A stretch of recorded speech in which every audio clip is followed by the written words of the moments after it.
Hi hello Vembar mini vlog part 2 பார்க்கலாமா? அங்கே 5:30க்கு ஹார்பரில் மீன்லாம் பார்த்துட்டு இங்கே வந்துட்டோம் கடற்கரைக்கு. நாங்கள் இங்கே கடற்கரை பக்கம் வரும்போது 6:30 to 7க்குள்ளே இருக்கும் டைமிங்.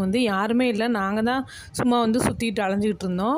பாப்பாவுக்கு பீச்சை பார்த்துட்டு ஒரே ஹாப்பியாக இருந்தது. அவள் ஜாலி ஜாலின்னு கத்திக்கிட்டே இருந்தா. அப்புறம் இவங்க எங்களை விட்டுட்டு அங்கிட்டு போய் மீன் பிடிக்க போகிறேன்னு மீன் பிடிக்க போயிட்டாங்க. நாங்கள் இங்கே உட்காந்து கடலை பார்த்துக்கிட்டு இருந்தோம். அப்போ தான் சூரியன் மெதுவாக எட்டி பார்த்துக்கிட்டு இருந்தது. எங்கள் 3 பேருக்குமே கடல்னால் ரொம்ப பிடிக்கும். யாருமே இல்லை, தூரமாக ஒரு சர்ச் இருந்தது, அதுலேருந்து சவுண்டு கேட்டுக்கிட்டே இருந்தது. அது கொஞ்சம் நல்லா இருந்தது. நாங்கள் கொஞ்சம் நேரம் உட்காந்துட்டு நானும் பாப்பாவும் மணலில் வீடு கட்டி விளாண்டுக்கிட்டு இருந்தோம். அதுக்குள்ளே அவங்க அப்பா அங்கேருந்து வந்துட்டாங்க.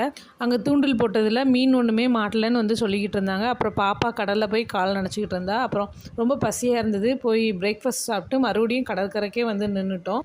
மறுபடியும் பார்க்கல வெயில், சரியான வெயில். சரி, அங்கே தான் மாட்டல, எங்கேயாவது மாட்டுறான்ட்டு பார்க்கலான்ட்டு தூண்டில் போட்டு பார்த்துக்கிட்டு இருந்தாங்க. அது ரொம்ப நேரமாக வெயிட் பண்ணிக்கிட்டு இருந்தோம். ஒரு ரியாக்ஷனும் இல்லை. அதை போட்டுட்டு இங்கே கெட்டி வச்சுட்டு உட்காந்து பார்த்துக்கிட்டே இருந்தோம். ஒரு 5-6 தடவையாவது போட்டு பார்த்துக்கிட்டே இருந்தாங்க. ஒன்றுமே மாட்டலை. பாவம் கைவலியே வந்துருச்சு. 9 மணி தான் ஆகுது. வெயில் அங்கே கொளுத்துன்னு கொளுத்துது. அப்புறம் 2-3 ஃபேமிலியெல்லாம் நிறைய பேர் குளிக்க ஆரம்பிச்சிட்டாங்க.